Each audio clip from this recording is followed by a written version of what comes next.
Qui êtes-vous, vraiment? Pas ce que vous faites, ni ce que les autres attendent de vous. Pas le poste que vous occupez, ni le rôle que vous jouez. Mais qui est là, à l'intérieur, caché derrière les masques? La plupart des gens ne le découvrent jamais. Ils passent leur vie à essayer de s'adapter, de plaire, de survivre. Mais quelque chose en eux crie, silencieusement. Et cette vidéo parle de cela. Aujourd'hui, vous avez cliqué parce que vous êtes à la recherche de vous-même. Peut-être parce que vous êtes fatigué, parce que la vie a perdu ses couleurs, parce que vous n'en pouvez plus de prétendre. Alors, respirez profondément. Cette vidéo est une invitation à vous regarder vraiment. Et non, ce ne sera pas facile. Mais rien n'est plus important. Carl Jung nous a montré que la véritable liberté commence quand nous affrontons notre ombre. Cette partie de nous que nous rejetons, que nous cachons, même à nous-mêmes. Mais nier cela, c'est comme nager avec des chaînes. Vous n'avancez jamais. Le chemin de l'individuation, comme le disait Jung, c'est devenir entier. Et cela demande du courage. Depuis tout petit, nous sommes façonnés par des voix extérieures. Les garçons ne pleurent pas. Tu dois être fort. Tu ne peux pas échouer. Et à chaque règle implicite, nous construisons une image de qui nous pensons devoir être. Mais notre vrai moi, il est étouffé, relégué dans un coin, oublié. C'est pourquoi tant de gens se sentent vides, même avec tout, parce qu'ils suivent un scénario qu'ils n'ont pas écrit. Un script social qui récompense l'apparence et punit l'authenticité. Jung dirait que c'est le prix de la déconnexion avec le soi. Vous fonctionnez peut-être, mais vous ne vivez pas. Écoutez, reconnaître cela fait mal. Ce n'est pas facile d'admettre que, peut-être, vous ne savez pas qui vous êtes. Mais savez-vous ce qui est pire? Faire semblant de savoir. Faire semblant que tout va bien. Et continuer à vous perdre un peu plus chaque jour. C'est pourquoi cette vidéo est un miroir. Et oui, ça peut déranger. Le vrai moi n'est pas quelque chose que vous inventez. Il est déjà là. Endormi, peut-être, mais vivant. Et l'appel à le réveiller surgit dans les moments de crise. Quand vous sentez que plus rien n'a de sens, quand le monde semble s'effondrer, c'est là que l'inconscient frappe à la porte. Jung disait que l'âme parle à travers les symptômes, les rêves, les répétitions. Rien de tout cela n'est le fruit du hasard. Tout porte un message. Mais nous sommes si distraits, si anesthésiés, que nous n'écoutons pas. Et le pire, nous pensons que c'est normal, que vivre dans la confusion fait partie du lot.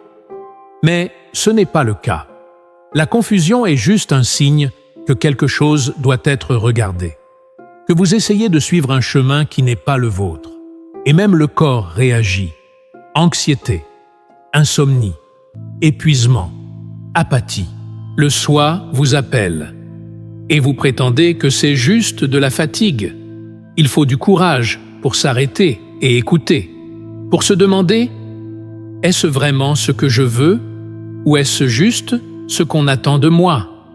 Parce que si vous ne vous posez pas ces questions, quelqu'un y répondra à votre place. Et cette réponse ne vous comblera jamais. Alors, regardez à l'intérieur, sans peur. Ou du moins, avec moins de peur. Parce que votre vrai moi n'est pas parfait, mais il est réel. Et le réel est bien meilleur que l'idéal. Le réel a une âme, et l'âme est ce qui donne un sens à tout. Beaucoup de gens pensent que trouver le véritable soi, c'est découvrir une nouvelle version de soi-même. Mais ce n'est pas tout à fait ça.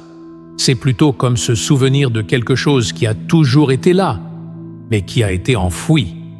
Tu sais, ce sentiment étrange quand tu retrouves une vieille photo, c'est ça, une partie de toi qui vit encore. Jung croyait que chaque personne porte en elle un centre psychique, le soi. Il est différent de l'ego, qui n'est que la partie qu'on montre au monde. Le soi est plus profond. C'est la totalité. Il ne se soucie pas des apparences, du statut, des likes. Il veut la vérité. Le problème, c'est que l'ego veut le contrôle. Il veut la stabilité. Il veut avoir raison. Mais le soi veut la transformation. Il veut l'expansion. Et ce conflit interne entre ce que tu montres et ce que tu es, ça peut te déchirer de l'intérieur. Et c'est là que réside la souffrance. La plupart des gens passent leur vie à protéger leur ego. Ils créent une image socialement acceptable et s'y accrochent. Mais plus ils s'éloignent du soi, plus ils tombent malades. C'est comme s'ils jouaient un rôle en permanence. Et c'est épuisant, non? Vivre comme ça te vide. Jung parlait beaucoup des masques. Il les appelait la persona. La persona est nécessaire. Sans elle, on ne pourrait pas vivre en société. Mais le problème commence quand tu oublies que tu portes un masque, quand tu commences à croire que c'est toi. Imagine un acteur qui se confond avec son personnage. À un moment, il ne se souvient même plus de qui il est. Il devient juste une copie mal répétée des attentes des autres. Il se lève et se couche en jouant un rôle. Et le pire, il a peur d'enlever le masque, de peur que personne n'aime ce qu'il y a dessous. Mais la vérité, c'est que personne n'aime un masque. On peut l'admirer, on peut le complimenter, mais l'amour véritable ne naît que dans l'authenticité. Il n'arrive que quand tu te permets d'être vu pour de vrai, avec tes défauts, tes peurs, tes doutes. Et malgré tout, toujours, digne d'amour. Mais ça demande de la vulnérabilité. Et notre culture ne gère pas bien ça. On préfère paraître fort plutôt qu'admettre qu'on est perdu. Mais Jung dirait que c'est, et précisément dans se sentir perdu, que commence la rencontre avec le soi. Parce que quand tout s'effondre, l'ego perd de sa force. Il ne peut plus maintenir la façade. Et c'est là que l'âme commence à émerger. Ce que tu ressens comme un effondrement pourrait être une naissance. Douloureux, oui, mais nécessaire pour renaître. L'individuation, dont Jung parlait tant, est ce processus d'intégration. Intégrer l'ombre, reconnaître les désirs, réconcilier les contradictions. C'est cesser d'être fragmenté pour devenir entier. Pas parfait, entier. Et ça n'arrive pas en lisant un livre ou en regardant une vidéo. Ça arrive en vivant, en ressentant, en questionnant, en tombant et en se relevant. Il n'y a pas de formule magique. Il y a de la présence. Il y a de l'écoute. Il y a la volonté d'affronter ce que tu évitais. Alors arrête d'essayer d'être quelqu'un d'idéal et commence à devenir qui tu es, parce que le monde a déjà trop de copies. Ce qui manque vraiment, c'est des gens vrais, des gens avec une âme, des gens qui osent être. Être qui vous êtes ne signifie pas faire ce que vous voulez. Ce n'est pas suivre aveuglément ses impulsions, ni vivre sans limite. Ça, c'est l'ego déguisé. Le véritable soi n'est pas débridé. Il est conscient. Il sait ce qu'il ressent, mais n'en est pas esclave. Il agit avec clarté, avec présence. Jung disait que le chemin pour devenir entier consiste à traverser sa propre ombre. Cela signifie regarder honnêtement les parties de soi que l'on rejette. La jalousie, la colère, l'envie, la vanité. Nous portons tous cela en nous. Nier ces aspects, c'est ce qui les rend dangereux. Les reconnaître, c'est ce qui guérit. Elle, ombre, haine, est dangereuse que lorsque vous faites semblant que elle haine n'existe pas. Car alors, elle agit en secret. Elle sabote vos relations, vos décisions, votre paix. Mais quand vous la mettez en lumière, elle devient une alliée, un signe. Elle vous montre où ça fait mal, où il faut grandir. C'est comme nettoyer une pièce sombre que vous évitiez depuis des années. Au début, ça fait peur, mais ensuite, vous réalisez qu'il n'y avait que du désordre, pas des monstres. Et ranger cette pièce change tout. Parce que c'est là que se trouvaient les parties perdues de vous-même. Jung parlait aussi des archétypes, des figures universelles qui vivent en nous, le héros, le vieux sage, l'enfant, la mère, le rebelle. Ce sont des modèles qui façonnent nos comportements, nos choix, nos peurs. Les connaître, c'est comme obtenir une carte de sa propre âme. Par exemple, quand vous vous sentez écrasé par les responsabilités, peut-être que l'archétype de l'enfant a été oublié. Et alors, vivre perd de sa légèreté.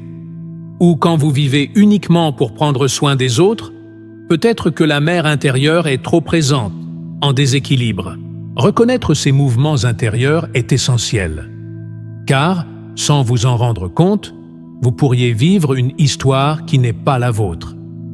Vous pourriez obéir à un scénario ancien qui ne vous correspond plus. Et si vous ne vous réveillez pas, vous répéterez tout sans comprendre pourquoi. C'est là qu'intervient la connaissance de soi, pas comme une mode sur Internet, mais comme un outil de survie. Se connaître soi-même n'est pas un luxe, c'est une nécessité, car sans cela, vous devenez la marionnette de vos propres traumatismes, l'esclave de vieilles blessures. La vie que vous voulez vivre se trouve de autre côté de la peur de vous regarder en face. Et oui, vous trouverez peut-être des choses qui ne vous plaisent pas, mais vous trouverez aussi des choses magnifiques, des forces oubliées, des puissances que vous ignoriez posséder, et une paix qui ne dépend de personne. Jung disait que le sens de la vie est de devenir qui vous êtes, et cela n'a ni délai, ni formule, ni fin garantie. C'est un processus vivant, une construction intime, et cela commence au moment où vous cessez de vous trahir, où vous décidez de vous écouter vraiment. Peut-être que vous ne savez pas encore qui vous êtes, mais savoir cela est déjà un début. Car ceux qui pensent se connaître entièrement répètent généralement ce qu'ils ont appris. Alors, que cette vidéo ne s'arrête pas ici, qu'elle continue à résonner en vous, à vous titiller, à vous rappeler qu'il y a quelque chose de plus grand à l'intérieur, quelque chose qui vaut la peine d'être trouvé. Car s'il y a une chose que Jung nous a apprise, c'est que vous n'êtes pas ici pour être parfait. Vous êtes ici pour être entier. Si vous avez aimé la vidéo, pensez à vous abonner à la chaîne et à laisser votre avis dans les commentaires.